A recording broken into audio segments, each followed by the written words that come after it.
Tudo bom com vocês? Né? Pela graça de Deus, muito bem sucedido. Mas eu queria, já de antemão, dizer a vocês que a mensagem de hoje não é nada que seja somente meu. Na verdade, a mensagem de hoje eu pretendo construí-la com vocês. É uma mensagem que, tanto é que eu não trouxe nenhum papel para cá, para cima, somente a Bíblia. E eu de fato quero construir a mensagem com vocês, né? A gente vai estar falando sobre 3 diálogos que Jesus desenvolveu, os diálogos evangelísticos de Jesus, e tentar identificar nesses diálogos quais são os métodos utilizados pelo Mestre e qual o conteúdo do diálogo, né? Jesus, ele evangelizou, claro, né? Ele não apenas evangelizou, como ele nos deixa um padrão de evangelismo. Então nós precisamos olhar para Jesus, e nós precisamos, criançada aí atrás, Theo, se quiser já, né? E nós precisamos olhar para os diálogos de Jesus de maneira perscrutadora. A gente precisa olhar para os diálogos de Jesus de maneira mais ativa, menos passiva. A gente tem a tendência de olhar para os escritos bíblicos de maneira bem simplória, às vezes desarmada, às vezes sem nenhum tipo de interesse detalhado, né? de interesse... Sabe como é que é? Como Lucas fez quando escreveu o seu evangelho, né? Ele diz... Lucas escreve para Teófilo, né? Meu filho que está ali. Depois, e ele começa, eu não sei se é exatamente em Lucas, deixa eu ver aqui, ou se é em Atos, que também é escrito por Lucas. Vocês sabiam disso, né? Lucas escreveu Lucas e Atos. Acredito que é em Atos que ele vai falar um pouco mais. Deixa eu ver. Visto que muitos têm empreendido uma narração coordenada dos fatos que se realizaram entre nós, transmitidos pelos que desde o princípio foram suas testemunhas oculares e ministros da palavra, pareceu adequado também a mim, excelentíssimo Teófilo, silêncio Teófilo, depois de investigar tudo cuidadosamente desde o começo, escrever-te uma narrativa em ordem, para que tenhas certeza da verdade das coisas em que foste instruído. Veja como Lucas tem esse desejo de uma narrativa fruto de uma investigação cuidadosa. E ele tem esse desejo de elaborar uma narrativa fruto de uma investigação cuidadosa. Para quê? Para que as pessoas que fossem ler o seu evangelho tenham certeza da verdade. Tenham certeza da verdade das coisas que estão sendo ditas aqui. O mesmo agora eu vou dizer a vocês. A necessidade de olharmos para o texto de maneira agora mais perscrutadora, né? Mais investigativa, é para que a gente tenha certeza de como a gente vai dialogar também, né? Portanto, aqui vocês vão encontrar, pode passar o próximo slide, Manu. Vocês vão encontrar, já pode passar, Manu. Manda um bom dia, Manuela. Manuela se jogou no chão e fingiu uma epilepsia. Pode levantar que eu sei que você não tem epilepsia, Manuela. Então, aqui nós vamos encontrar esses 3 diálogos, dos quais a gente vai tentar extrair qual é o argumento de Jesus diante do jovem rico, né? Em Marcos 10, qual o argumento de Jesus diante de Nicodemos, que foi visitá-lo no meio da noite, e qual o argumento de Jesus diante da mulher samaritana no poço. Quero que a gente analise o texto e tente encontrar ali quais são as razões do diálogo, quais são as questões do diálogo, o que está girando em torno daquilo ali, e a partir dessa nossa investigação cuidadosa do texto, nós vamos concluir algumas coisas sobre os nossos próprios diálogos. Tá bom? Portanto, é isso. Nós vamos voltar já. Primeiro vocês vão sair em grupos, tá bom?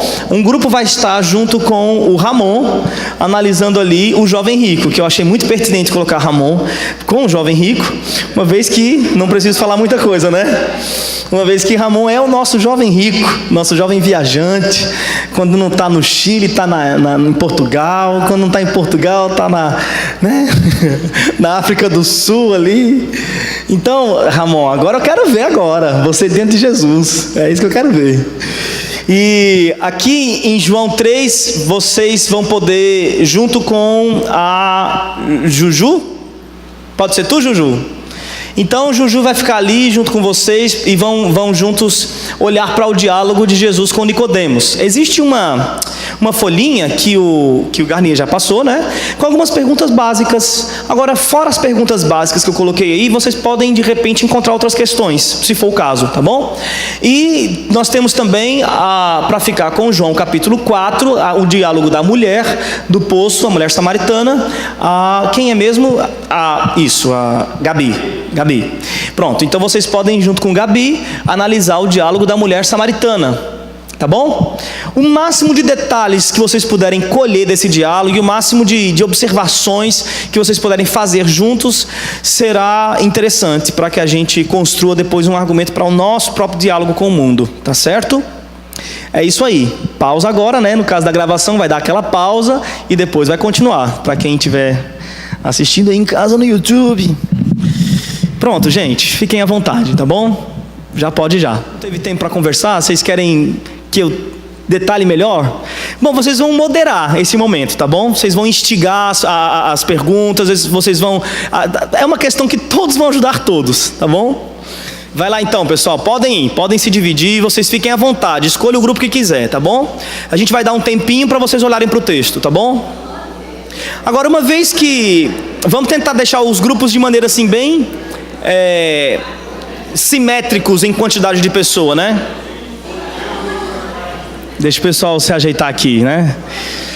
Sentar. Quem estiver aí fora, vamos entrando. Eu achava melhor que a gente estivesse tudo em círculo, né? Um olhando para o outro para dialogar agora, mas vai funcionar mesmo assim, vocês olhando para as nucas uns dos outros. Vamos falar um pouco sobre o jovem rico? Quem de vocês quer começar a fazer um releasezinho aí do jovem rico? O que vocês acharam? E aí, moças? Vocês 4 aqui, tudo bem com vocês? Tudo bem? Foi legal pensar no texto? Foi jóia? O que vocês podem me dizer sobre o jovem rico? Essa aqui eu tô cansado de conversar com ela. Todos os dias na minha cabeça. E aí, o que vocês podem dizer? Alguém pode aí? Pedrão, e o jovem rico?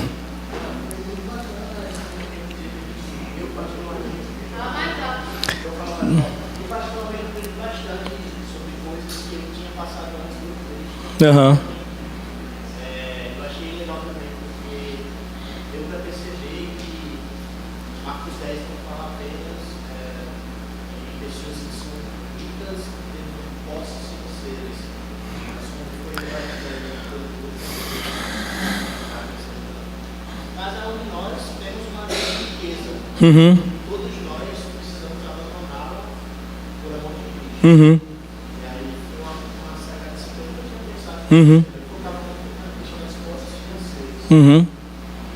Nós percebemos que não, de certa forma todos nós somos ricos. Todo mundo tem uma riqueza, né? Da qual se valer. E aí, gente, vamos olhar aqui então o texto. Vamos olhar o texto e aí vocês vão me ajudando, tá bom? Eu vou fazendo perguntas para vocês. Jovem rico, a gente pegou o texto de Marcos, né?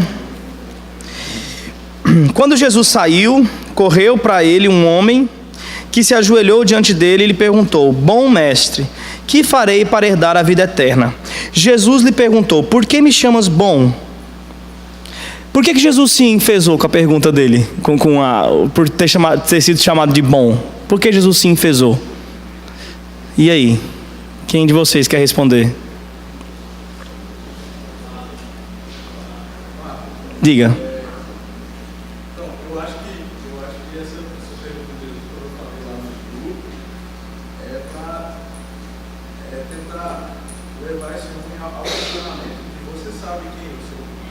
Você me chama de bom, você sabe que bom é Deus, você sabe que eu sou Deus.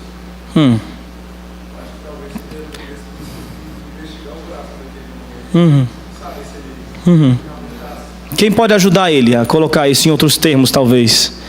Ajudá-lo aí nessa compreensão. O jovem rico chega e fala: Jesus, quer dizer, chega e fala: bom mestre. Que farei eu para herdar a vida eterna?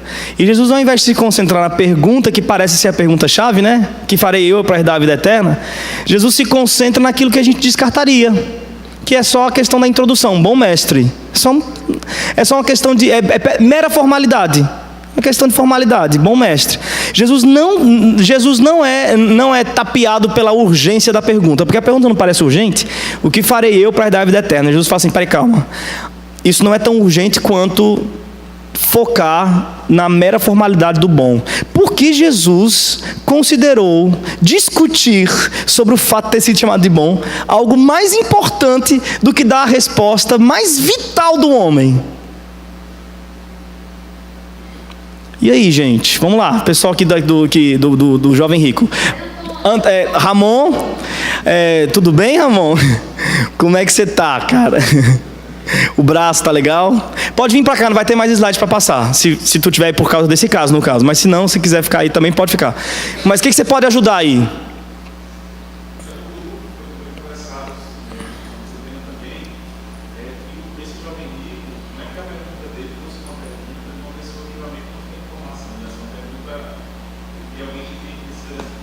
Um cínico. Ele era um cínico.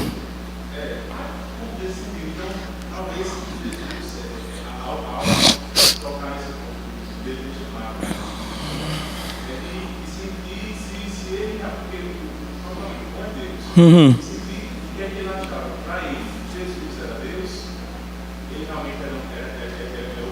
Uhum. Ele é o bom, é o bom, é o bom, é o bom. Meu carro é vermelho. Bom, então é isso, né? Bom mestre, o que farei eu para herdar a vida eterna? E Jesus vai e se enfesa. Por que me chamaste de bom? Ninguém é bom, senão um que é Deus.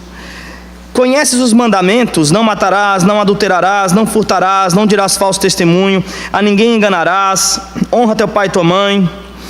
Por que Jesus responde a ele a partir dos mandamentos? Tempo, valendo R$1 milhão. O que vocês chegaram à conclusão aí?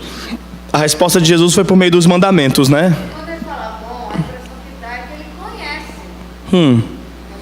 Então, Jesus responde baseando assim, nos mandamentos para mostrar para ele que ele estava confiando nas obras dele, por ele ser rico, por ele ter condições, e aí ele... Isso é uma percepção assim bem... Alguém quer ajudar? Mas a ideia parece assim, que ele tem um tipo de intimidade com Jesus, entendeu? Bom mestre, a gente aqui no mesmo nível. E não tinha. Eu acho que não. Fala. Não. Eu vejo Paulo em Certo. representa o Senhor, representa o pecado do homem, a lei, representa a responsabilidade do homem de cumprir a lei e traz a cruz. Talvez seja Essa sistematização que você falou, tu vê essa sistematização no diálogo de Jesus com o jovem rico? Um pouco? Fala, Antônio. A gente tem que pegar a passagem que nós vamos esse que eu remete. Em outro texto que é falado do Evangelho, é citada a ideia do príncipe, não só rico em condições financeiras, mas alguém que tinha certo poder. Era um aristocrata, né? Não, poder também da religião. Entendeu? Então, quando Jesus questiona os mandamentos, joga os mandamentos para ele, lógico, Jesus é onisciente, esse conheceu, entre outras coisas, a verdadeira idolatria do coração do jovem. Se você observar, ele não se entendeu. Verdade. Diz.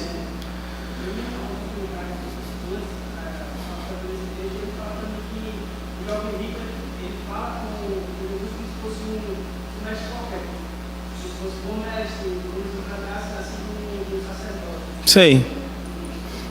É uma formalidade genérica, né?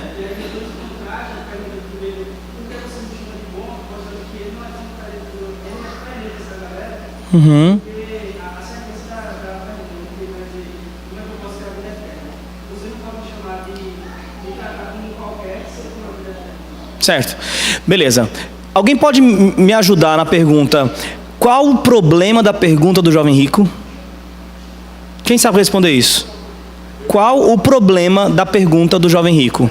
Bom mestre, o que farei eu para herdar a vida eterna? Qual o problema dessa primeira pergunta? Isso.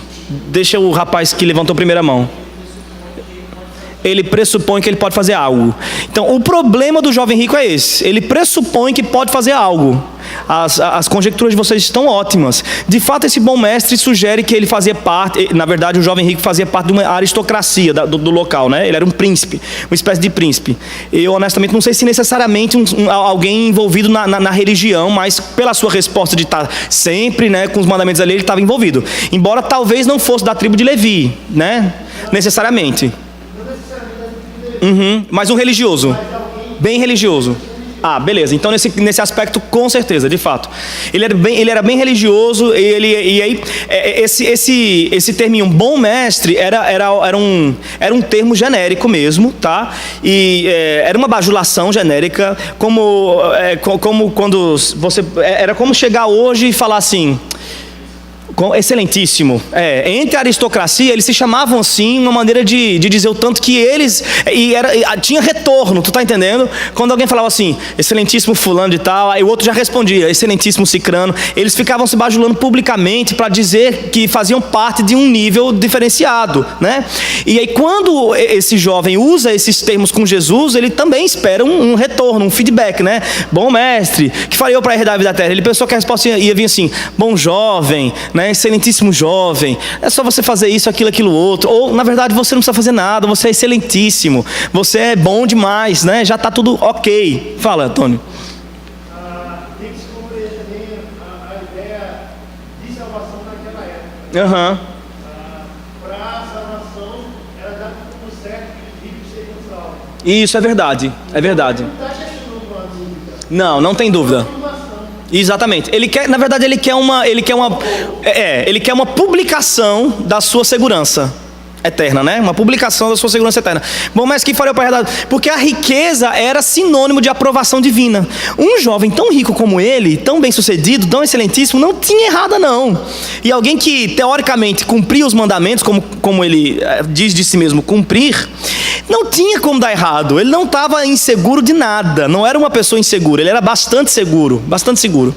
Então, a resposta de Jesus, vocês já discutiram aí, né? Jesus então responde ele com os mandamentos. Os mandamentos aí. Por que os mandamentos, né? Porque se você pode fazer alguma coisa para herdar a vida eterna, você quer herdar a vida eterna pelos seus esforços, o problema isso é um problema. O problema da pergunta é você buscar o que eu tenho que fazer. E a resposta fala, não, você quer por meios de fazer? Então vai lá, a lei está aí para isso, né? A lei está aí para isso. E o jovem rico, ele fala, não, eu observo a lei desde o meu nascimento. Eu sempre... Quem é que consegue, gente, observar a lei desde o nascimento, né? E aí Jesus vem com a contraproposta, então faz o seguinte, falta uma coisa. Vende tudo que tem e dá aos pobres. Por quê? Porque sabia que isso era um ídolo dele. Alguém mais?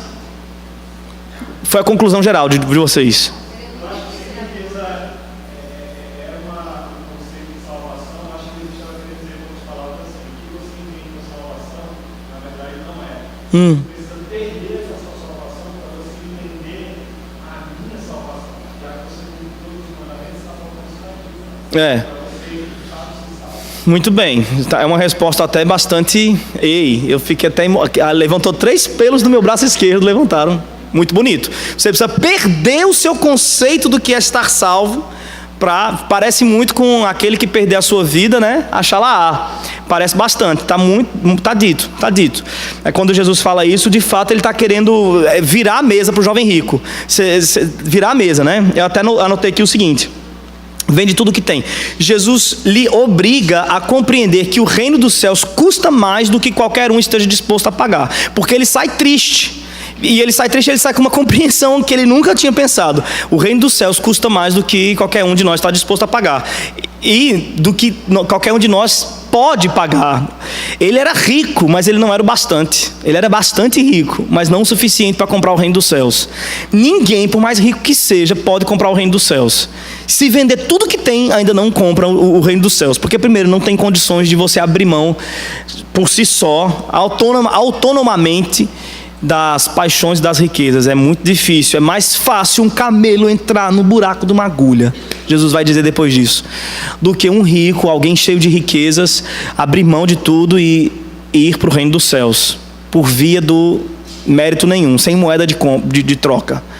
Então, interessante. Vamos para a mulher samaritana? Depois a gente vai fazer uma harmonia. A mulher samaritana. Não, vamos para o Nicodemos, o capítulo 3 primeiro, né? Mulher samaritana, capítulo 4. Vamos lá para o Nicodemos. Nicodemos nós podemos... E aí, gente? O que vocês encontraram do Nicodemos que pode nos direcionar aqui numa conversa? Manuela, você não tem epilepsia, tá? Todo mundo sabe disso. Não adianta segurar a língua dela e botar sal, ela nem tá de verdade.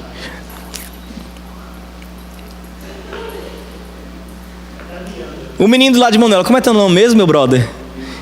Como? Henrique, né? E aí, Henrique, tudo bem? Como é que foi a conversa com o pessoal aí? O que vocês entenderam? O que vocês entenderam aí, Henrique, quanto ao Nicodemos?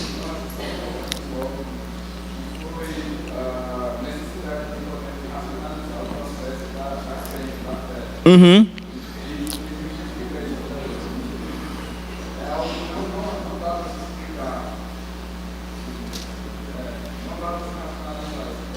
Sei, entendi.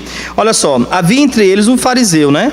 Um homem chamado Nicodemos, autoridade entre os judeus. Gente, existem 2 títulos aqui para Nicodemos, fariseu e autoridade. Nossa, cara, isso deixa ele assim de maneira bem elevada mesmo. Esse sim é um excelentíssimo. E ele de fato era um religioso de obra religiosa, né? De trabalho religioso, não apenas de consumo religioso, como o jovem rico que era consumidor da religião. Ele era produtor da religião, esse camarada. E aí ele foi encontrar-se de noite com Jesus e disse: Rabi, sabemos que és mestre, vindo de Deus, pois ninguém pode fazer os sinais que tu fazes, se Deus não estiver com ele. Qual é o problema da pergunta? Que não é nenhuma pergunta, mas qual é o problema dessa primeira afirmação de Nicodemos? Esse abre-alas de Nicodemos aí é problemático. Por que é problemático esse abre-alas? Alguém pode sugerir alguma coisa? Isso não estava na pergunta do roteirinho, né? Então, portanto, de repente vocês não têm nem tido a sensibilidade de notar. É uma coisa até que precisa de um tipo de conhecimento prévio para perceber. Mas eu vou ler de novo, vocês prestem atenção, vejam se vocês encontram algum tipo de problema. Rabi, sabemos que és mestre, vindo de Deus, pois ninguém pode fazer os sinais que tu fazes, se Deus não estiver com ele. Não é esse o problema. Alguém mais? Também não é esse o problema. Obras, deixa eu ver. Pois ninguém pode fazer os sinais que tu fazes se não estiver com ele. É porque não tem obras na minha versão. O que tu chama de obras é sinais. Pronto, o problema é esse. O problema é esse. Tá? Ponto para você, pode passar na secretaria, ganhar o seu kit IPBE, vem com 3 livros de Renan Dias, 2 CDs de Marco Teles, né? E uma pulseirinha de Edilson.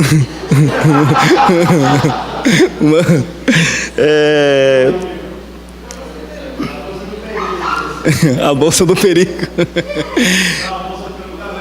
Então, a bolsa, tá aqui o kit IPBE.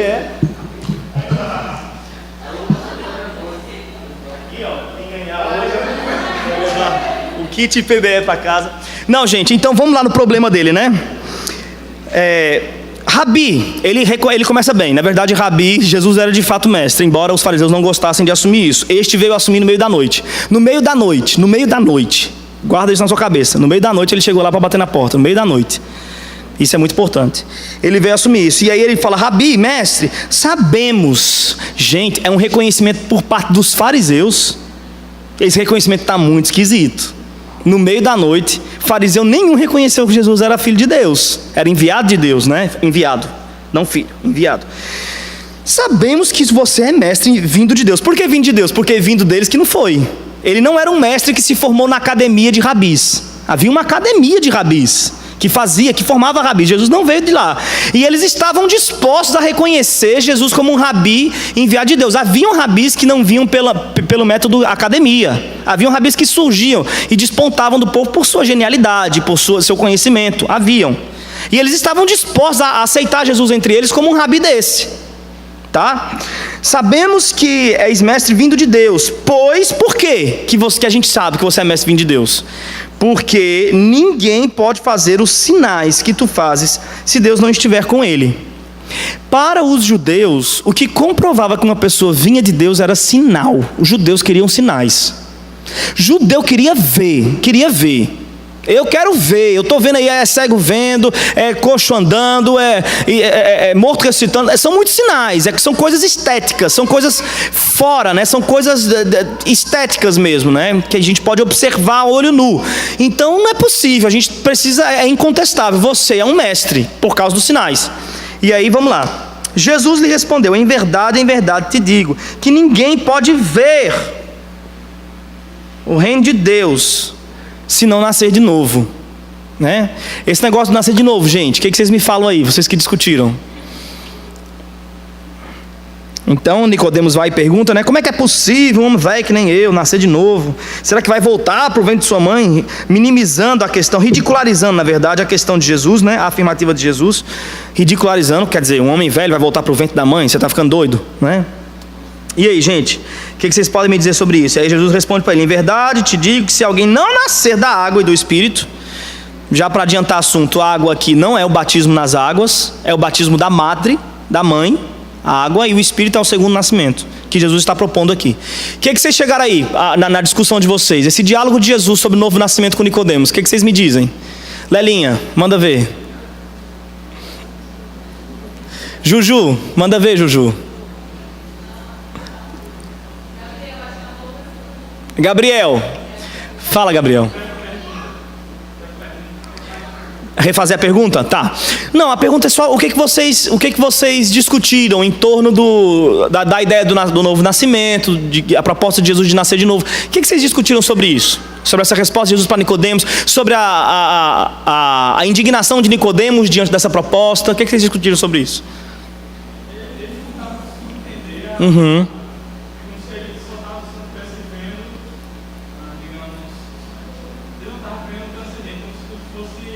Sinais. Aí quando Jesus fala que nascer de novo, aí pode nascer de novo, ele está pensando no sentido de carne, fisicamente. Mas aí Jesus vai e responde: uma coisa é uma coisa, outra coisa é outra coisa. Exato. Uma coisa é carne, outra coisa é espírito. Isso é uma coisa que eu quero mais. Bem unânime. Legal, muito bom. Tá ótimo. Exato, a questão gira em torno disso. Nicodemos está buscando o reino de Deus por meio de sinais visíveis. E Jesus está falando: o reino de Deus não se vê aqui, ó. Só se vê o reino de Deus se nascer de novo. Você está buscando pelo que vê. Eu estou dizendo, o reino de Deus tem a ver com o que não se vê. O reino de Deus tem a ver com o que não se vê e não com o que se vê. Nossa, esse debate é tão teológico, gente. Jesus com Nicodemos, a coisa está em alto nível teológico aqui, né? Mas vamos seguindo. Não te admires, necessário você nascer de novo, porque tem que nascer de novo. Ou seja, você tem que entender que a realidade do reino de Deus não é. Não fica, você quer falar isso? Ah, tá.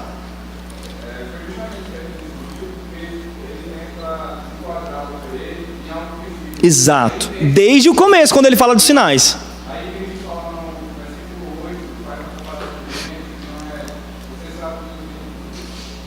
Pode continuar. Exato. O reino de Deus não é percebido, Nicodemos, por sinais de ser. Porque, gente, imagine você, quantos Nicodemos nós temos entre nós? Não, aquela igreja é de Deus. Porque é cego vendo, é coxo andando, é morto ressuscitando, é isso, aquilo outro. E Jesus está falando assim: Nicodemos, não seja ingênuo, Nicodemos. Não seja ingênuo. A coisa é mais sensível, a coisa é mais sutil, é como o vento. Nicodemos, o reino de Deus está como o vento. Ninguém vê não. Tá assim, você até sente. Poxa, eu sinto, ele está aqui, ele está me tocando. Mas você não consegue dizer, está ali, está acolá. Não é pelo que os olhos veem, Nicodemos. E aí vai, né? Bom, gente, só um silênciozinho aqui para a gente encerrar Nicodemos. Então, aí Jesus vai pregar o evangelho a Nicodemos, né? Aquele evangelho que a gente está acostumado. Porque Deus amou o mundo de tal maneira que deu seu Filho unigênito para que todo aquele que nele crê não pereça, mas tenha a vida eterna. Deus enviou seu Filho ao mundo, não para julgar o mundo, mas para que o mundo fosse salvo por meio dele, Nicodemos. Você não está entendendo? Eu vim de lá sim, mas eu não vim de lá. Mas a comprovação de que eu vim de lá não está nos atos que eu faço. A comprovação é por quem eu sou. Eu nasci de Deus. Eu vim do que não existe, ou do que não se vê. E estou aqui. Então essa é a comprovação do meu ministério. Não é os meus sinais, mas a comprovação do meu ministério, Nicodemos, é porque eu sou filho de Deus. É porque eu vim de lá. E ninguém pode falar de lá se não veio de lá. E eu só vim de lá porque Deus amou o mundo de tal maneira que deu seu Filho unigênito, para que todo aquele que nele crê não pereça. Agora aqui o trem ficou esquisito. Nicodemos, não é uma questão de você me aceitar ou não. É uma questão de você crer em mim ou não. Não é uma questão de você me... Gente, provavelmente, deixa eu dizer aqui, teoria da conspiração. Provavelmente Nicodemos foi enviado no meio da noite, no secreto, pelos próprios fariseus. Como que diz assim, vamos dar uma chance para aquele doido? Vamos dar uma chance para aquele doido? Vamos receber ele entre nós? É melhor receber ele no nosso meio e trazer aquela multidão toda para nós e dizer assim, é o nosso movimento, do que ter um movimento à parte. O negócio está crescendo. Vai lá sondar, vai trazer esse Nicodemos para perto. E Jesus está aqui agora dizendo assim, eu não estou nem aí para ser aceito por vocês. Quem crê vai ser salvo. Eu não preciso ser aceito, eu preciso ser crido. Todo aquele que nele crê vai ter vida eterna. Acabou. E aí, olha o final é interessante. O julgamento é esse aqui, ó. A luz veio ao mundo e os homens amaram mais as trevas. Nicodemos foi para lá que hora, gente? De noite, em trevas. Jesus está olhando nos olhos de Nicodemos e está dizendo assim, a luz está aqui e vocês preferem trevas. Vocês vêm tudo aqui no meio da noite, atrás de mim. Porque os homens amaram as trevas em lugar da luz, pois suas obras eram más. Todo aquele que pratica o mal odeia a luz. Por isso que você não vem durante o dia, Nicodemos. Você é covarde. Você odeia, você tem medo, você é covarde. Você tem medo de chegar e fazer essa pergunta na frente da multidão, quando é dia, quando o sol está iluminando, quando as pessoas estão aqui para ouvir minha resposta. Você veio aqui planejar comigo. Você veio aqui conspirar comigo. Mas não tem conspiração não, porque eu sou da luz e você é das trevas. Tá, caramba. Quem pratica a verdade vem para a luz. Meio-dia eu estou aqui, se quiser pode chegar. Estou pregando aqui de meio-dia. Quem pratica a verdade vem para a luz, a fim de que se manifeste as suas obras são feitas por Deus. Loucura, né, gente? O diálogo de Jesus com Nicodemos é loucura. A gente não está acostumado a ver Jesus com esse tom tão incisivo com Nicodemos, não. Parece que é um diálogo bastante amistoso, mas é menos amistoso do que o jovem rico que disse que ele amou. Nicodemos não diz. Vamos para frente. E com relação à mulher samaritana, o que vocês têm para dizer para a gente aí, Gabi? O que vocês discutiram lá, a mulher samaritana? É um diálogo bem mais comprido do que os outros dois, né? Ele é muito exaustivo. Então, vocês podem somente pegar questões que foram mais... Fala, querido.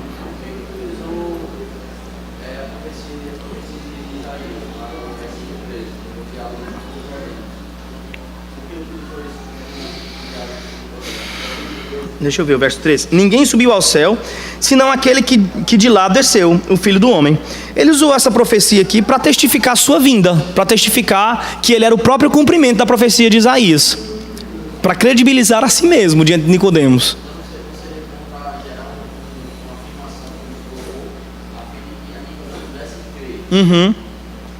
Sim, com certeza. Com certeza. Bom, vamos para a mulher samaritana então? À vontade. Sim.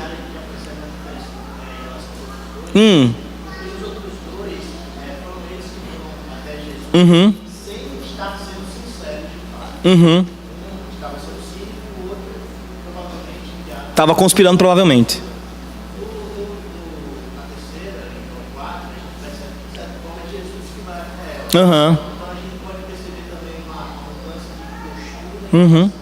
Ao diálogo. Claro. A gente percebe sim. Percebe. Vocês perceberam isso também?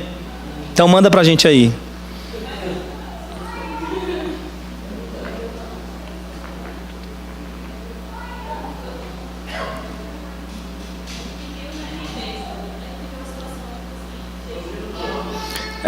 Você consegue falar mais alto ou você quer vir pro microfone? Então tenta falar mais alto.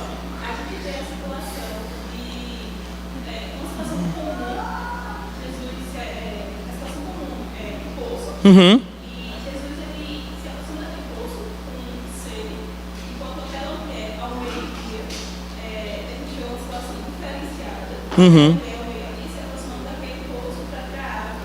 E aí Jesus inicia um diálogo com ela.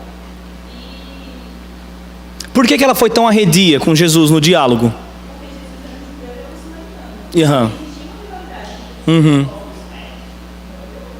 É. Existe uma rivalidade entre os dois povos. E Por que que ela não... Qual é o tom dela na conversa para vocês, assim? Na percepção de vocês. Deixa eu tentar fazer. Opção A. Jesus. Mulher, estou com sede. Dá-me de beber. Opção A.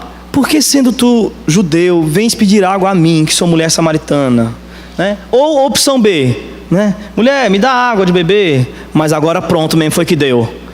Por que que você, judeu, eu mulher aqui, samaritana, vem me pedir água? Vocês percebem esse tom nela? Ou não foi por aí que vocês olharam? Percebe? Vocês acham que a mulher é atrevida? O que vocês acharam? E aí, Carlinha, atrevida? A mulher? O que você achou, Lucas? Ou seria demais? A noção que a gente teve é que ela ficou espantada. Isso é só um espanto. Um espanto, mas não é um espanto qualquer. Ela também foi um susto. Tipo, quando Jesus falou assim, se tu soubesse quem sou eu, e era tu que pediria. E quando ela responde, não tens balde, como é que pode tirar essa água, né? O poço é fundo. Essa resposta é só um espanto ou é um atrevimento? Pelo que a gente entendeu, o que pareceu nesse momento é que ela não estava entendendo o que Jesus queria falar para ela. Uhum. Talvez pela minha interpretação, eu não consegui perceber essa Agressão. atrevimento, a agressão. Poderia dizer rapidamente, talvez a fundo seja realmente isso. Mas o que assim, saltou mais alto aos olhos Tá. é que ela não entendia. Não entendia. Estava querendo de fato apontar. E o que Jesus estava querendo de fato apontar para ela?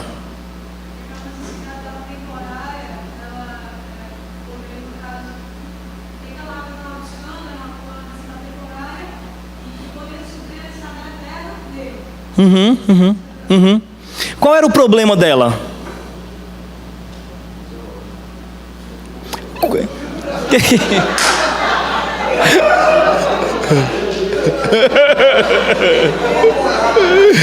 Ele falou que teológico.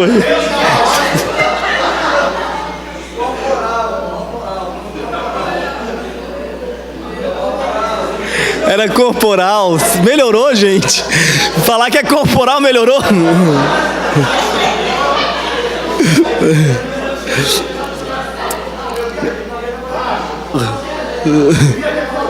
Ele falou que era fisiológico. Depois ele quis melhorar, falou que era corporal.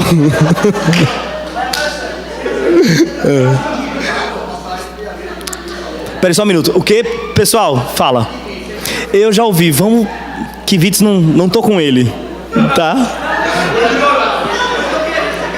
Beleza. A gente pode dialogar junto sobre a ideia de Kivitz. A gente pode dialogar. Mas só para não trazer uma polêmica. Beleza? Gente, vamos para aqui, ó. Vamos aqui. O problema de vocês é corporal aqui, ó. Presta atenção nesse corpinho aqui, ó. Fala. Moral. Moral é a melhor maneira de dizer corporal e fisiológica, né? A gente pode chamar de moral. O problema dela era moral, certo? E aí, gente, quando foi que ela entendeu? Quando ela entendeu ali... Bom, me deem mais acréscimos da discussão de vocês. O que mais vocês podem me dizer de informações? Que vocês mesmos tenham discutido. Qualquer um, diga. Uhum. Sim, ele mostrou a onisciência dele. A evolução de algo também foi se revelando como Messias. Uhum. Legal. O próprio Lucas falou que foi abrindo o entendimento dela, até o ponto que ela já virando assim no final, Uhum. não mais considerou a situação dela, no preconceito, Uhum. voltou já, Uhum. outra situação. Uhum. Certo. Quando Jesus fala assim, isto disseste com verdade, na hora que ela cai em si, que ela diz assim, não tenho marido. E Jesus fala, isto disseste com verdade. O que isso significa? Significa que todo o resto que ela falou foi pura ironia e deboche? A resposta é sim. Só para a gente adiantar o assunto, né? Por causa da hora, a gente não tem como pregar no texto. Mas a resposta é sim. Quando Jesus fala assim, e está aí, agora achei a mulher samaritana, que estava se escondendo atrás das suas autodefesas, que estava se escondendo atrás da sua... Me ajuda aí, psicólogo. Mecanismos de defesa, né? Os seus mecanismos de defesa ali, ó. Jesus chegava e falava assim, não, peraí, sai pra lá que eu sou mulher, samaritana. Jesus, não, olha, se você soubesse quem eu sou, era você que pedia água. Aí fala, mas eu tô contando, vou falar um negócio pra vocês, o cara não tem balde. Olha aqui a profundidade desse poço, o camarada tá tirando com a minha cara. E aí Jesus fala assim, eu não estou falando desse poço, quem bebe desse poço volta a ter sede. Eu estou falando de uma água que a pessoa não volta a ter sede. Então você me dá essa água, por favor, que aí seria maravilhoso para mim, que eu não preciso nem voltar mais aqui beber água. Esse é o tom, gente, esse é o tom. Daí eu não preciso nem voltar aqui mais para beber água. Aí Jesus fala assim, vamos puxar o tapete agora? Tá bom, então. Chama teu marido. Ela falou assim, não tem marido não. Aí ele falou assim, achei você. Essa é você. Tem marido não. Aí ele falou assim, tem mesmo não. Inclusive, deixa eu te falar mais, você está com um homem, só que ele não é seu. Você já teve mais 5 outros, mas você nunca teve ninguém. Você está com um homem, mas você nunca teve ninguém. Uma coisa que você falou com verdade, não tem marido, você não tem ninguém. Gente, olha o diálogo com a mulher samaritana, é maravilhoso, gente. Depois a gente pode meditar mais, né, sobre isso. Mas agora as perguntas gerais. Eu já fui muito abençoado pelo diálogo de Jesus com a mulher samaritana. Foi muito abençoado mesmo. Mas considerações gerais sobre os diálogos de Jesus com os 3. Primeira consideração que eu queria dizer a vocês, meus queridos. Presta atenção aqui, ó. Jesus dialoga com um jovem rico da aristocracia, com um fariseu da religiosidade, dos religiosos, e com uma pobre, rejeitada, gentílica, mulher desprezada. A primeira consideração que eu tenho para fazer, que pode nos trazer algum tipo de luz sobre nossos diálogos intencionalmente evangelísticos, né? Nossos diálogos em faculdade, nossos diálogos nos lugares que a gente vai, é que, como Jesus, nós devemos estar dispostos, abertos ao diálogo com todas as classes de pessoas. Com ricos, com pobres, com gente de moral ilibada, com gente de moral questionável, com gente de comportamento aristocrático, de gente playboyzinho, e com gente desprezada, que a gente não quer conversar. Jesus estava disposto a conversar com os 3 ali. Ele foi paciente com os 3. E é incrível perceber a sua paciência com a mulher samaritana. Porque os outros dois falsos, cheio de boas palavras e cheio de elogios genéricos, Jesus foi cortando eles. E essa mulher aqui, que era atrevida, Jesus teve paciência com ela. Eu tenho muito problema com a nossa igreja hoje, não estou falando da IPBE, mas com o tipo de igreja hoje que é uma igreja gueto. Por exemplo, para citar assim, a igreja dos surfistas. Tu está entendendo? A igreja dos riquinhos, né? Eu participei de uma igreja que um pastor veio falar comigo o seguinte. Eu fui de uma igreja que o pastor veio falar comigo, olha, Marco, eu estou muito preocupado com a nossa igreja, porque os irmãos resolveram fazer um sopão na quarta-feira e encheu de pobre aqui para alimentar o sopão, e eu achei isso maravilhoso. E então toda quarta-feira tinha sopão, tinha pobre vindo, tinha sopão, tinha pobre vindo. Mas o que acontece, Marco, é que esses pobres começaram a se converter e começaram a vir para os cultos de domingo à noite. Nossa, eu não sei o que eu vou fazer mais da vida, porque a igreja, as mães não querem mais deixar os filhos na salinha, porque tem medo dos filhos ficar com piolho, não querem mais deixar a bolsa na cadeira quando está na hora do louvor, fica no louvor segurando a bolsa. Então, aí eu tentei resolver o problema, fiz um culto na quarta. Pronto, na quarta, além de sopão, vai ser culto. E aí falei para todos eles, falei, gente, esse é o culto de vocês. Quando vocês vierem, aqui está o culto de vocês. Mas não funcionou. Eles continuam insistindo em ter que vir para cá no domingo também. Eu vou ter que, infelizmente, acabar com esse sopão. É o jeito. É a única maneira que eu tenho para resolver esse problema. Porque Deus chamou a nossa igreja para evangelizar os ricos da cidade. Já pensou, gente?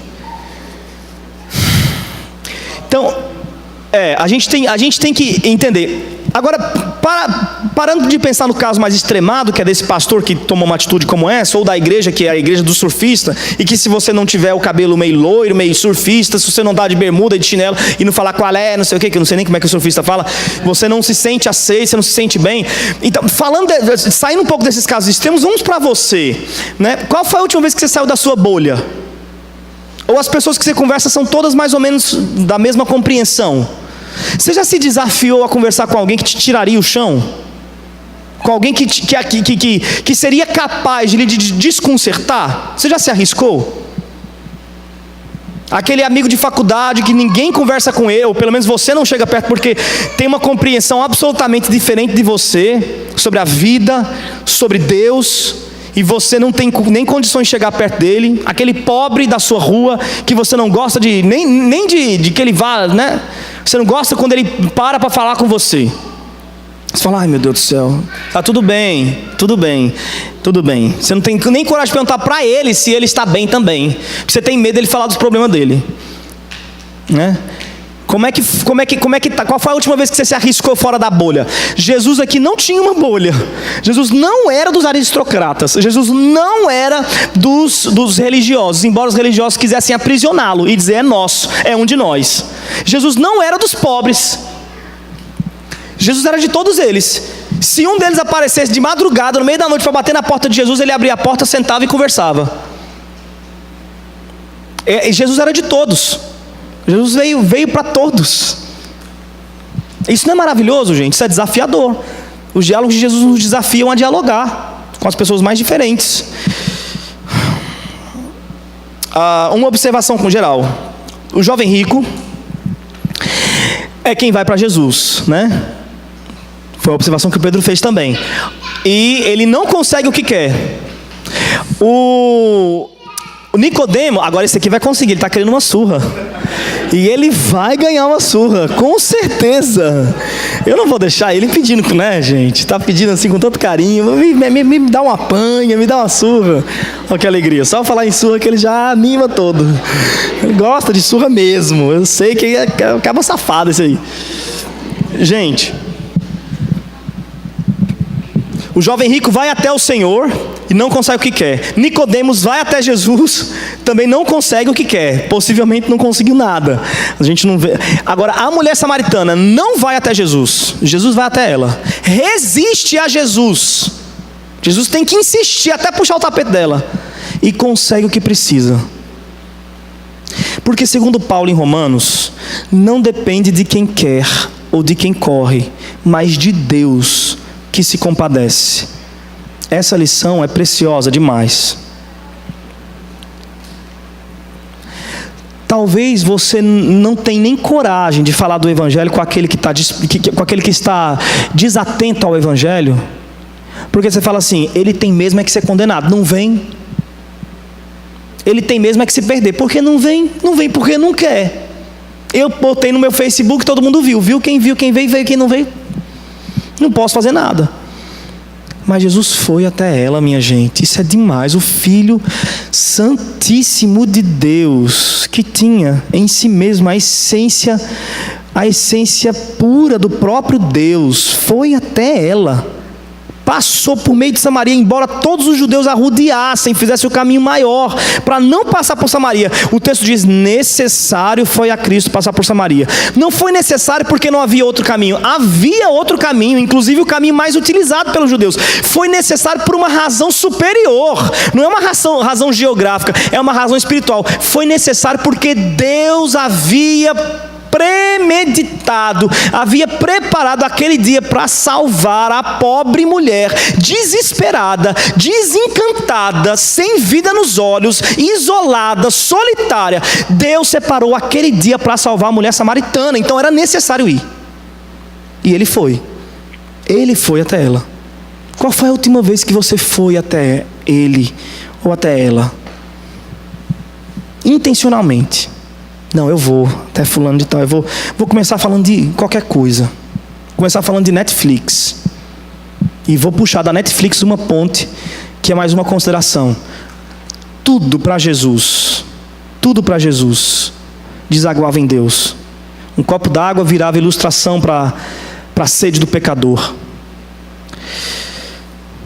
Uma bajulação aristocrática virava uma seta que aponta para um atributo de Deus. Ele é bom, bom é Ele. Deixa eu te falar de Deus. Uma bajulação genérica. Ei, bom mestre. Jesus aproveita esse termo genérico, corriqueiro de cumprimento aristocrático para falar assim: rapaz, por falar em negócio de bom, deixa eu te falar aqui que bom é Deus. Deus é bom, mas não tem um que seja bom. Mas Deus é bom. No meio de vocês que se consideram tão superiores à sociedade, não tem um que preste. Vocês que são admiradores da superioridade, vocês não passam de nada diante da superioridade de Deus. Deus é bom. Tudo vira ilustração, tudo vira seta para Deus. Um copo d'água, um nascimento, uma gestação, um parto normal vira ilustração para descrever o despontar da nova vida espiritual.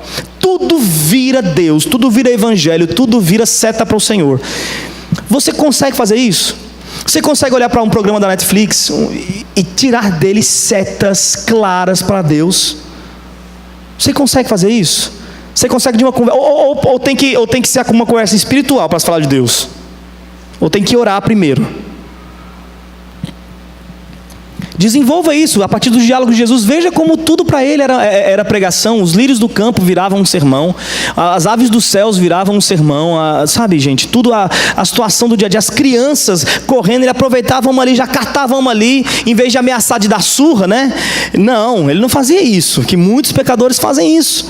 Mas ele não, ele pegava aquela criança ali, já catava, já botava no colo e falava assim: que ó, tem que ser assim, gente, como essa criança aqui. Deixa eu ver se agora vocês entendem. Olha lá vem, criança linda, Yasmin. Então, tudo para Jesus era uma ilustração. Isso é mais uma consideração. E a última consideração que eu quero fazer para a gente encerrar: não existe pergunta difícil para Jesus. Não existe pergunta da qual ele se esquive. Não existe aquela pergunta que Jesus vai falar assim: mas aí tem que ter fé. Aí tem que ter fé. Não, ele se arrisca, ele fala. Eu recebi na minha casa hoje uma amiga minha de muitos anos, uma das minhas amigas, na verdade a minha amiga mais antiga. A gente estudou junto desde a 7ª série. Ela se deu muito bem na vida e eu não. Hoje ela é doutora em letras, né, e passou num concurso do IFPB. Ela vai ser professora do IFPB. Está só esperando ser chamada. Doutoranda, imagina o nível intelectual dessa garota. Ela é a área específica dela das letras é linguística, então ela é muito focada nisso, muito inteligente, sempre foi uma menina muito cristã. Ela era mais cristã do que eu na escola, com certeza, talvez por isso que ela foi abençoada e eu não. Mas ela era muito cristã na escola. Eu lembro que ela era muito diante do trono, ela falava, muito diante do trono. E a 7ª série, a gente estudou junto, desde a 7ª série, nossa vida escolar toda. Então, hoje ela estava lá em casa, ela falou assim: Marco, eu preciso conversar com você, falou no WhatsApp, porque eu estou perdendo a fé. Eu estou perdendo a fé. Eu estudei tanto já na academia, tanto cientificamente, que eu já não consigo olhar para a Bíblia sem questionar a Bíblia. Eu não consigo mais olhar para a Bíblia sem desconfiar do texto, porque eu estudo linguística, eu estudo exatamente escritos. E eu olho para o texto bíblico e falo assim: gente, esse texto foi traduzido, passou na mão de tanta gente, como é que eu posso confiar? Como é que eu posso confiar? Todo texto que ela lê, ela desconfia do texto. Então ela veio falar isso com a gente. Aí a gente recebeu ela lá em casa hoje, a gente passou o dia todo junto lá, eu, minha esposa, ela. E ela conversando, falando dessas aflições dela comigo. E ela falou assim: por que isso não está te afligindo? Né? Porque geralmente quando eu falo, eu não posso falar isso para ninguém. Se eu falar para alguém que eu estou desconfiando da Bíblia, a pessoa vai pensar logo que eu tenho um demônio no couro, vai botar logo a mão na minha testa. E perguntou por que eu não estava ficando afligido. Eu falei assim: quase que eu falo o nome da menina, né? Márcia, eu falei. Ela sabe que eu não sou ético, né, amor? É isso que você está querendo dizer para as pessoas. Ah, que legal. Então assim, eu falei: minha querida, eu não tenho problema com isso, porque a Bíblia não tem problema com isso. Jesus não teve problema com isso. Quando Jesus, eu até preguei sobre isso uma vez aqui. Quando Jesus ressuscitou, que as mulheres vieram avisar, gente, Jesus ressuscitou. Todo mundo falou assim, aleluia, glória a Deus, cadê ele? Quero ver, quero beijar os seus pés. E um falou assim, ressuscitou? Ao dedinho. Não, ressuscitou. Claro que não, gente, não. Eu só acredito se ver. Eu quero tocar nas feridas dele. Uma pessoa extremamente cética. E Jesus não ficou triste com Tomé. Não falou assim, poxa, Tomé, velho, meu irmão. Tá, bicho. Não. O que você quer, Tomé? Você quer uma prova? Você quer uma prova concreta da minha ressurreição? Eu tenho para oferecer. Toque minhas mãos. Fica à vontade. E aí uma música de Steny Martin vai dizer, difícil vai ser para você, Tomé, para mim não. Melhor é quem crê sem precisar tocar, porque vai doer muito em você, Tomé, tem que tocar. Vai doer muito em você, Tomé, tem que averiguar que sou mesmo eu. Melhor é crer sem me tocar, mas se quer, pode vir averiguar. E a própria Bíblia também fala assim, eu estou aqui, pode vir me olhar. A Bíblia não fica triste para qualquer um que fala assim, cara, eu estou desconfiado se você realmente é a palavra de Deus e se você realmente vai me levar para os caminhos eternos. A Bíblia não fala assim, cara, sério, velho, estou triste aqui, bicho. A Bíblia, pelo contrário, ela fala assim, não, a qualquer um que vier, esteja pronto para dar razão clara da vossa fé. Pedro fala isso. E Paulo também fala, toda a escritura é inspirada por Deus e apta para correção. Nós temos vários textos na Bíblia que comprovam que a Bíblia está aberta para ser examinada. A Bíblia não é sensível, gente. A Bíblia não é sensível, o Evangelho também não é sensível. E por isso que Jesus está aqui, dialogando, porque Jesus não era sensível. Jesus não era sensível. Não nesse sentido, está entendendo? Claro que ele era bastante sensível em outro sentido da palavra. Mas nesse sentido de não estar disponível para a averiguação, para o diálogo, não estar aberto ao diálogo, estar chateado porque alguém desconfiou, não, jamais. Eu falei para ela, minha querida, você está desconfiando dos textos? Vá averiguar. Vá averiguar. Olhe você mesmo. Se você não está conseguindo acreditar num cara no púlpito que sobe e fala assim, essa é a palavra de Deus, vá você procurar saber se é a palavra de Deus, leia o texto. Vá ler você, mais do que qualquer um aqui, eu falei para ela, você consegue averiguar a veracidade de um texto. Você consegue, porque você está estudando para isso. Vá. Pode ir. E a gente comeu junto ali, bem tranquilo. Tudo certo. A gente tem medo de perguntas difíceis. A gente tem medo de assuntos delicados. Jesus não teve medo de assuntos difíceis e delicados. Então, a minha última consideração sobre esses 3 diálogos é: não tenha medo de dialogar, de falar das coisas mais difíceis, porque a Bíblia está aí e ela é suficiente para qualquer assunto.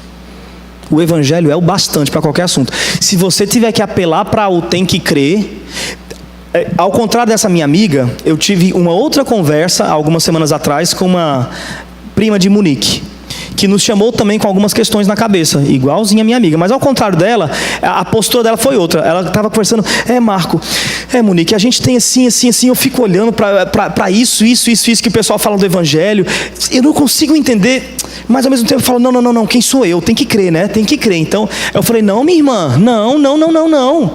Se você não consegue crer, não se obrigue a crer.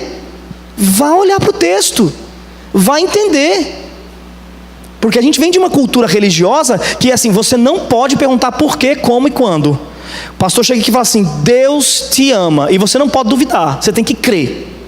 O que levanta e diz assim, pastor, mas será? O que levanta e fala, será? O pastor fala assim, rebelde, o diabo já entrou. Eu falei para você não fazer aquela faculdade, eu falei para você não fazer aquela universidade. Mas Jesus está aqui para Tomé. O que é, Tomé? Vem cá, cara, toca aqui, vem ver. Então, gente, pode ficar. A resposta para as duas foi Tomé. Eu falei Tomé tanto para uma quanto para a outra. Mas uma estava querendo averiguar e a outra estava com medo de averiguar, por conta da religião, da pressão religiosa que ela cresceu. Tantas outras coisas a gente pode extrair desses diálogos, mas eu espero que o Senhor tenha abençoado vocês nas próprias conversas de vocês também, que ali, entre vocês dialogando, vocês tenham extraído outras lições maravilhosas e preciosas dos diálogos de Jesus. E eu estou aberto a qualquer pergunta nesse momento. Diga, nega. Uma coisa que eu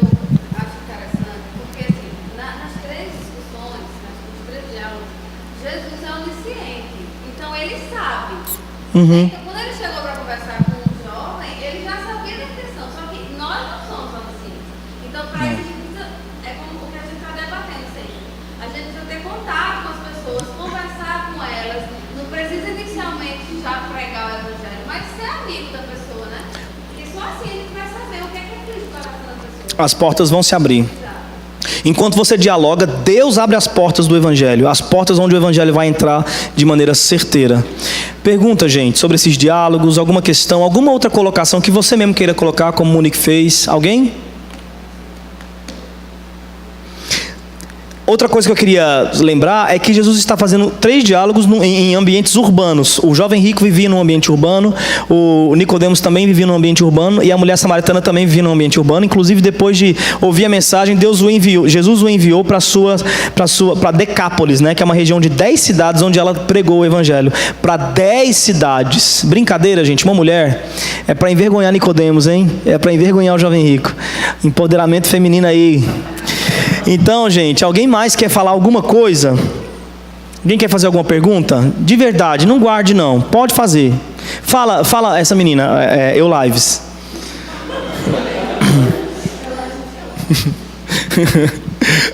E aí, Elaine? Você quer falar alguma coisa? Gabriel quer falar alguma coisa? Carol, Carlinha e... esqueci o nome da irmã de Carla. Karen. Tudo bem, Karen? Você quer falar alguma coisa? Gente, para quem não conhece, essa é Karen, a irmã de Carlinha, que está muito envergonhada. Então vamos mudar de foco. Oi, Garnier! Quer falar alguma coisa, Garnier? Então tá bom. Alguém mais? Manu, quer falar alguma coisa, Manu? Como é que vocês estão nos diálogos de vocês? Alguém quer dar um exemplo? Marco, eu tive um problema. Tentei dialogar, fala. É sobre a questão que você falou da ponte. Tudo para Jesus é uma ponte para a pregação. E eu tenho uma dificuldade enorme com isso. Confesso. Eu não sei. São poucas as coisas que alguém fala que dá para lembrar assim que tem alguma coisa a ver com o evangelho e você está impactar o evangelismo. Entendi. Mas, por exemplo, se eu ver o cara vendendo picolé, eu não vou saber o evangelho. Mesmo, cara. Interessante, hein? Chegar e falar, cara, posso falar dele para você? Está entendendo? Que tal se a gente falar sobre isso no próximo sábado? Se a gente tentar fazer links de evangelismo no próximo sábado? Que tal se a gente fazer simulações no próximo sábado? Se eu me fizer de certos personagens e tentar buscar em vocês... É sério, de novo. Não, sério, eu posso me fazer de alguns personagens e tentar saltar de vocês aí pontos para o evangelho. Vamos tentar sábado que vem? Vamos tentar? Alguém mais quer dividir isso daí e acrescentar? Fala.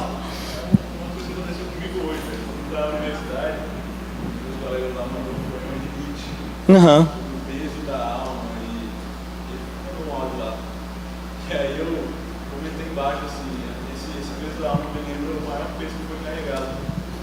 Olha aí, cara.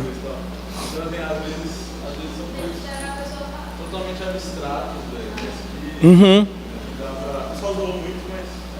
Não, Pô, mas só o fato de enfatizar, a zoação às vezes é uma estratégia de marketing, né? Alguém aqui faz publicidade, propaganda, marketing? Alguém? Mas a má publicidade é uma excelente publicidade, né? Então, às vezes, quando você fala um negócio desse, o pessoal zoa, parece que é negativo, mas não é. Houve aí uma ênfase no assunto, né? Legal isso, muito legal. Alguém mais quer falar sobre isso? Como é que está o diálogo de vocês? Um exemplo positivo de diálogo, alguém tem? Diga.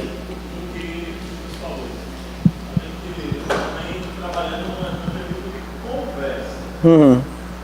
Eu acho que existe uma dúvida geral se a gente precisa descer. Posso falar disso? Ah, legal. Interessante, Posso falar sobre isso? Tô brincando, deu errado, né? Não, eu acho que não precisa não. Precisa, claro que não. Claro que não. Diga. Acho que o exemplo da piada que Jesus começa é um exemplo muito claro. Muito claro. Ele chegou e falou assim, posso falar sobre vocês para você? Mas ela, quando entendeu tudo, ela falou assim, você pode me falar se é aqui ou é ali que eu encontro Deus? É engraçado, porque assim, às vezes a gente cai muito nesse erro. Sempre achar que para passar o diálogo com alguém, posso falar. Tem que fazer um clique, né?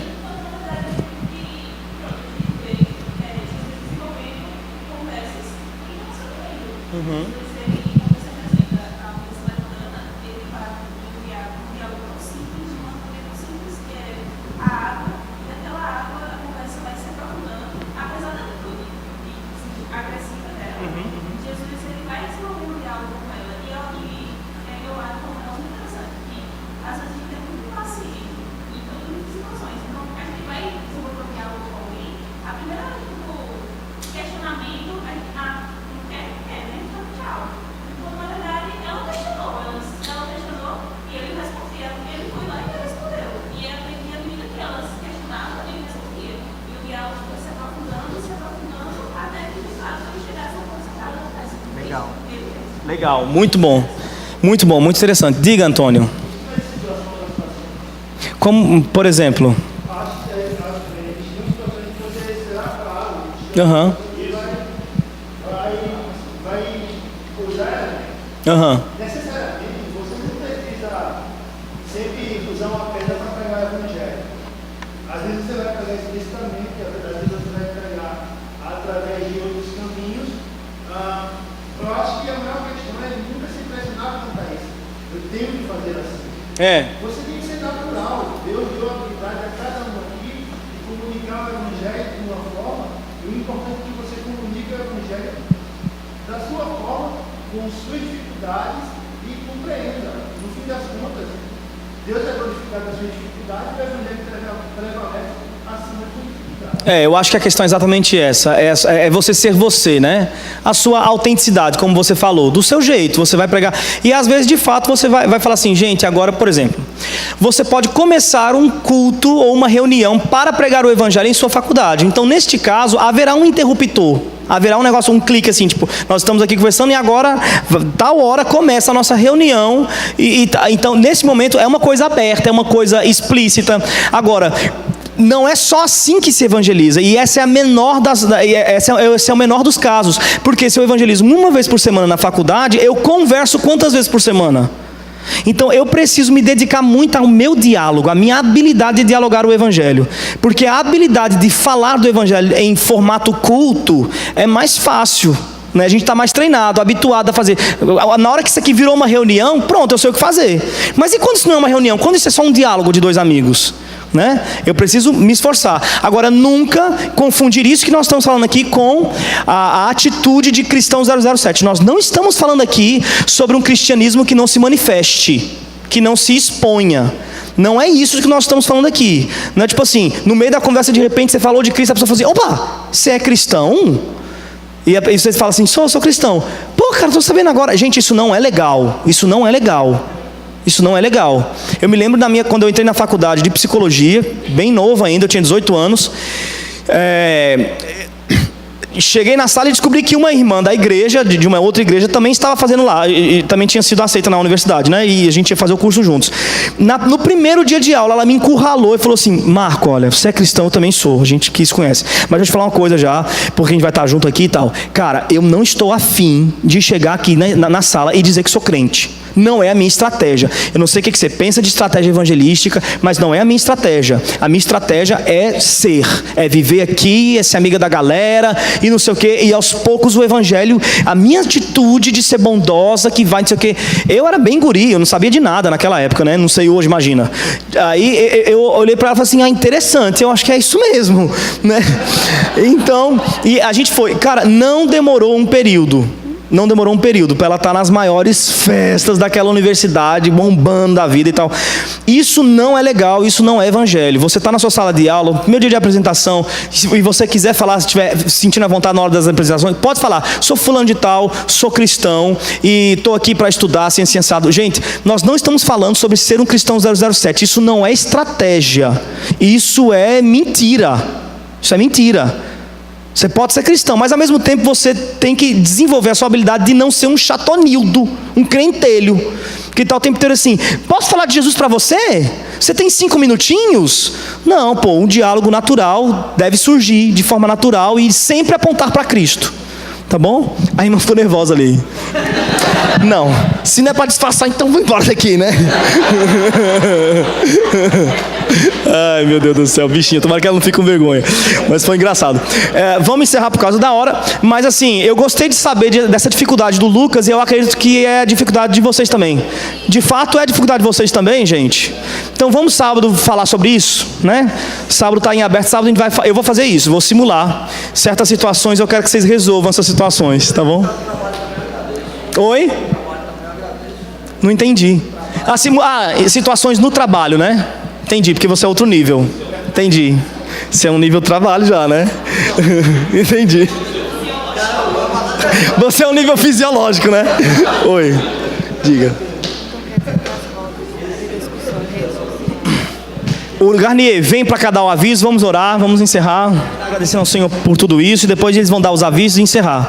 Só quero orar agradecendo ao Senhor pela oportunidade que a gente teve de olhar para Jesus nesses 3 diálogos e aprender um pouco com Ele sobre como falar do Evangelho em todas as situações, tá bom? Feche seus olhos aí. Obrigado, Senhor, por essa oportunidade riquíssima de olhar para Jesus, de termos os textos sagrados à nossa disposição, mesmo depois de tantos anos, eles estão aqui conservados pela força do Seu poder. Muito obrigado, Senhor Jesus. Muito obrigado por praticamente estar conosco aqui, nos ensinando através do Seu diálogo com a mulher samaritana, Seu diálogo com Nicodemos e com o jovem rico. Nos ajude, Senhor, a sermos parecidos contigo e termos a mesma motivação, Senhor, o mesmo desejo de falar do Evangelho em todas as situações, sempre que nos abordem, em qualquer diálogo, estarmos sempre aptos a apontar para Cristo, Senhor. Nos ajude a sermos assim, Senhor, em nome de Jesus. Amém.